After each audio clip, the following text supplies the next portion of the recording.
and welcome to another episode of Breadcast Gaming Talk. Yes, my fourth video about Halo Infinite.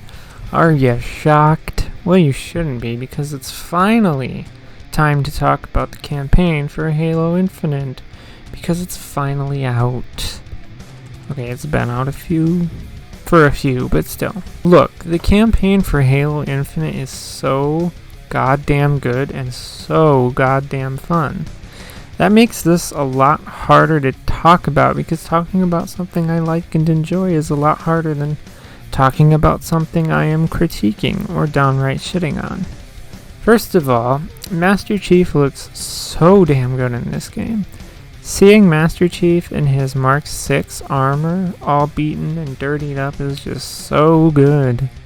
Chief has a new AI that doesn't look or sound anything like Cortana, but decides to be called Cortana anyway, because in the campaign we later learn that it's an exact copy of Cortana. But whatever, I don't really like that, but it is what it is, I guess. I will admit that the two have some pretty good banter back and forth though, Master Chief and new Cortana. Finally, we have the other major character that was shown in all the promotional information for Halo Infinite, and that is Fernando Esperanza, aka the pilot. And, well, he's not really in the game as much as I thought. You see him in the opening cutscene of the game. Once things really get going, he kind of gets his role as Pelican pilot, so when you, and I'll explain more of this later, but when you take over bases and ask for vehicle drops, he's the one that brings them in. And then there's a later cutscene with him getting captured by the Banished. But other than that, he's not really there. Now, what I'm going to talk about next is going to require going deeper into the game. You are on Zeta Halo. One of the things I absolutely love about this game is that they made the campaign in an open world setting. What they do is they place bases around the map that start out under the control of the Banished. You then go in, kill all the Banished, and take over the bases. Once a base is captured, you will unlock weapons, different weapons per base, and also vehicles. You can pick a weapon or a vehicle, press a button, and then you can select which one you want to be in the slot. For vehicles, they just get dropped because there's only one vehicle drop point. There's also, as I was just saying, a space where vehicles will get dropped in, and you guessed it, they get dropped in by our Pelican pilot Fernando in his Pelican. The second thing is that there's actual customization in the campaign. Scattered across the map will be Spartan armor cores and Mjolnir armories. The Spartan armor cores are points, and when you get them, you open the menu, which brings up the upgrade screen as well as a bunch of other stuff. There are shield upgrades, grapple shot upgrades, drop wall upgrades, and so on. The Mjolnir armories are more your cosmetic items, which, yes, you can find multiplayer cosmetic items in the campaign, which is very nice. There are various Banished propaganda towers spread across the map that one needs to destroy, and there's also squads of Marines scattered across the map that when you come across them, you will help them fight the Banished, and then you basically save them. Lastly, there are HVTs, or high-valued targets, across the map. They're Banished targets, of course, that when you kill them, you'll get a better version of a basic weapon.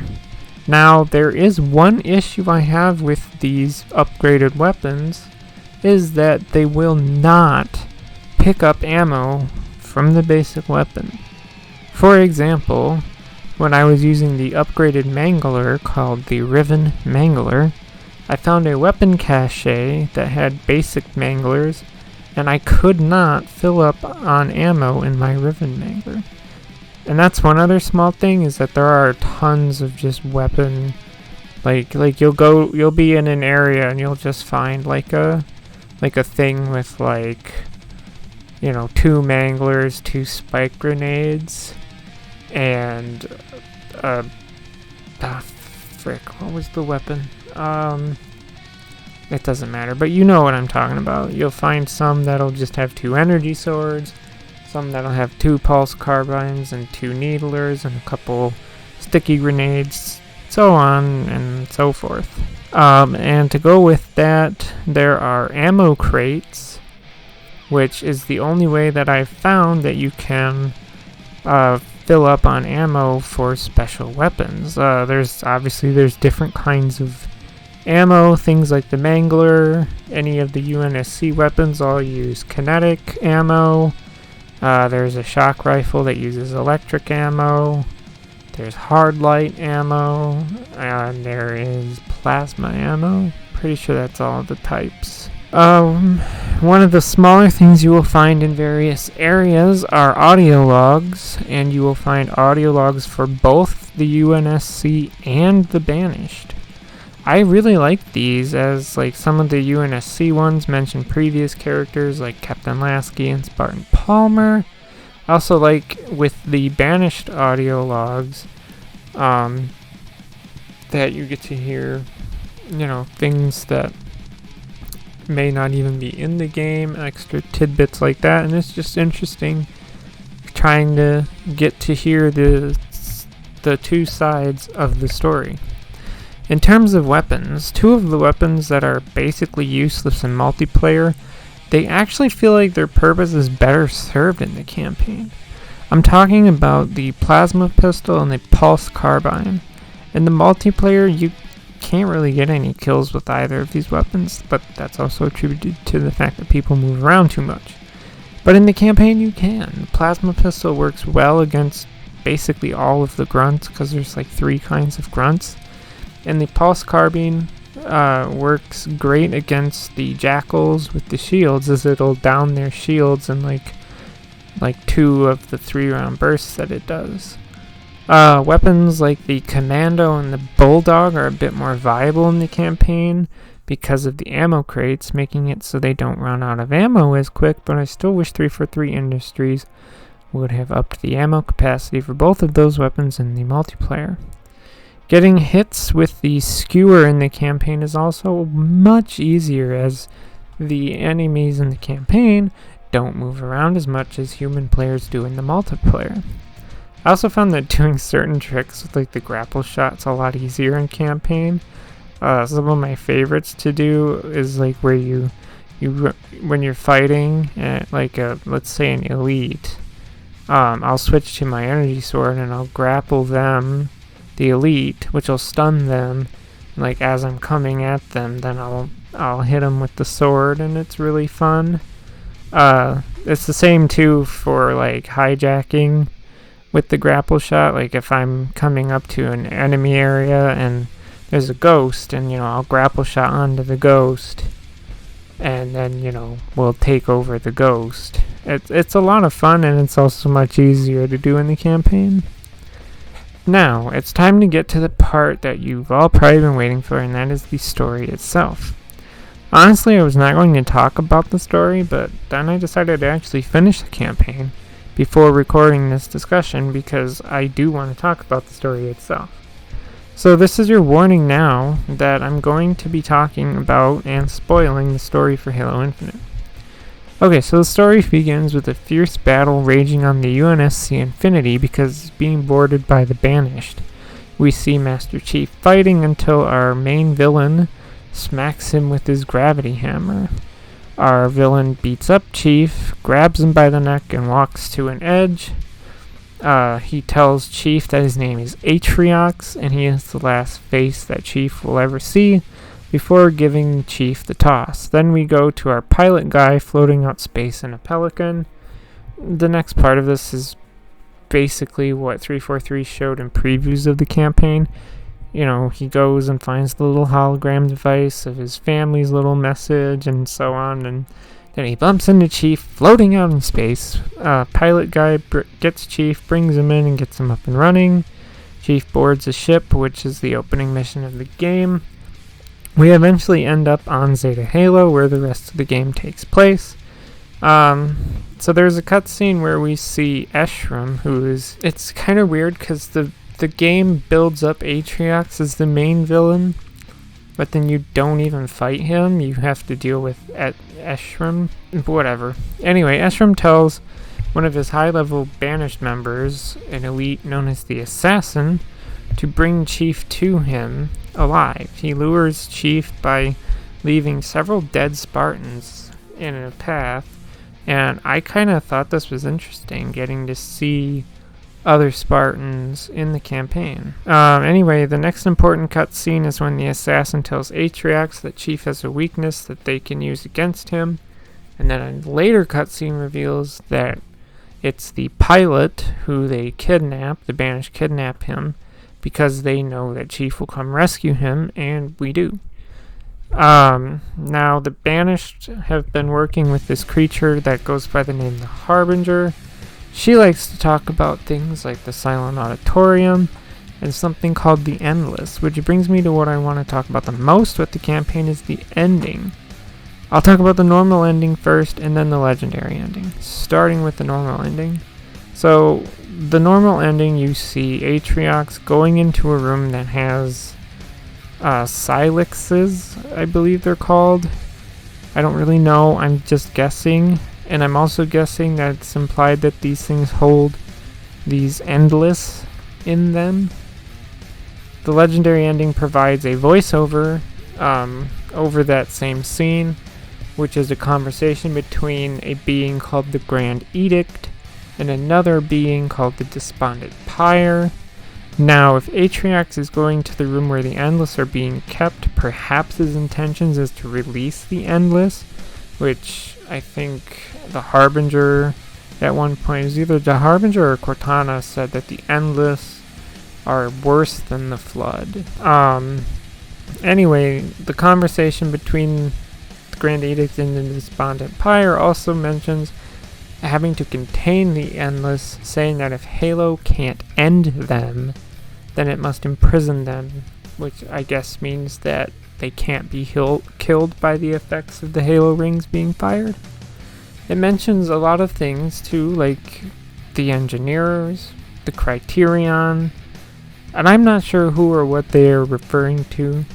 Also, once the scene cuts to black, one of the voices mentions something called offensive bias being deployed, and again, not really sure what that means. The ending raises a lot of questions with the campaign, and it just tells me that there's more to the story to come. Now, it's apparently rumored that 343 Industries want to have Halo do a live service model, which I really hope not. That's Destiny 2's thing. But the rumor also states that 343 wants to keep the story going, and they might do like a DLC to add to the story, or several, who knows.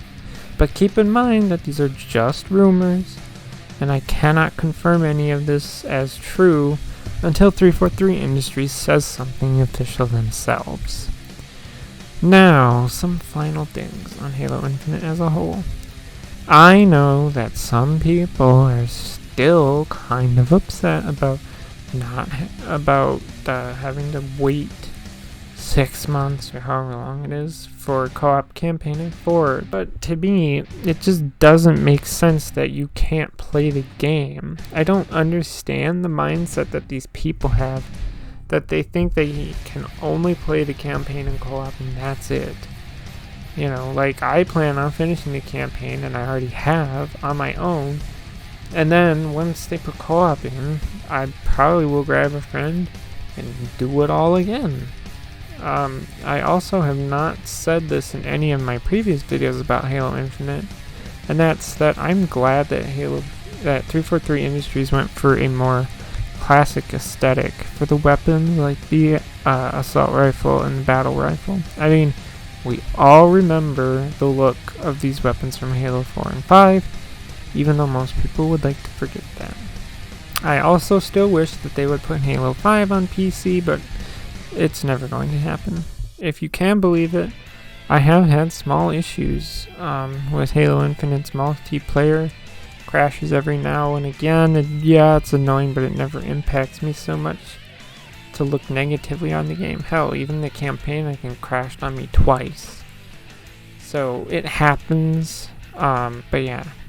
I guess there's, as of I'm recording this on the 14th of December, that it's either today or tomorrow on the 15th that Infinite's supposed to get like a patch, or there's supposed to be something coming, some small update coming to Infinite here soon. So, one other thing before I forget this is that, and this is another thing that people have complained about with Infinite, is that you cannot, at this time, replay campaign missions. Okay, now the game being open world, where it ends, it's just like it ends, last cutscene, credits, further cutscene, which is the one that I was talking about earlier with Atriox and Endless. But, yeah, after that, after all that ending stuff, you then, the game loads and you come back and like Cortana's like, so now what? And Chief's like, as I said before, we finished the fight. So you basically get post-game with Halo Infinite's campaign. You can't, like I said, you can't replay campaign missions, which is kind of silly, but I'm not mad about it. But of course, they do that so that you can go back, which is what I did. I went back and I got the rest of the bases that I needed to take from the Banished. I got all of the Spartan cores and the Mjolnir armories. The only thing I didn't bother with is getting all of the audio logs. And another thing too that I didn't mention, now I don't know what this is on Xbox, because I don't play on a controller, but for me, when I hit the tab button, it opens something called the TAC map. It's the map where you can see everything, but it also has little tabs across the top, so like I can see based on how many Valor points, because that's something you accrue throughout the campaign, is Valor point, and Valor points are just for doing stuff, every time you take out a banished radio tower, or take over, take a base back, or help a Marine squad, you get so many Valor points, and you need those to unlock things at your bases. You get, because that's also how you get the upgraded versions of UNSC weapons, is with the Valor points. So if it's Covenant weapons, it's through the high value targets, but Valor points gets you the weapons, plus also what kind of vehicles you can call in. So like, I got myself, I'm like 28 or 2900 Valor points right now. I got to the point where I can unlock and call in a Wasp at any time that I want to, at any base. So that's really nice, because there are some areas that you can only fly to. There was a high value target that I'm just like, there's no way in hell I can get there with the grapple shot. But yeah, I'm at the point with the campaign that I've found all the lockers for customization stuff. I found all the armor core points. I have all the armor upgrades in the campaign. I'm, like I said, I'm missing audio logs, but that is one thing I was trying to say with the menu. Well, when you bring it up for me on PC, is the tab button. You can look at all of the previous audio logs that you collect. Overall, Halo Infinite has a stellar campaign and really good multiplayer. I've said in my previous videos what things the multiplayer could add to be a stellar multiplayer, but as of now, it's just really good. I believe that out of the 3 big first-person shooter games to release in 21, that being Call of Duty Vanguard, Battlefield 2042, and of course Halo Infinite, that Halo Infinite is definitely the best of the 3, and for me, it's definitely Game of the Year material. That's all I have to say, so if you want to add to the conversation, leave a comment below. As always, thanks for listening, and goodbye.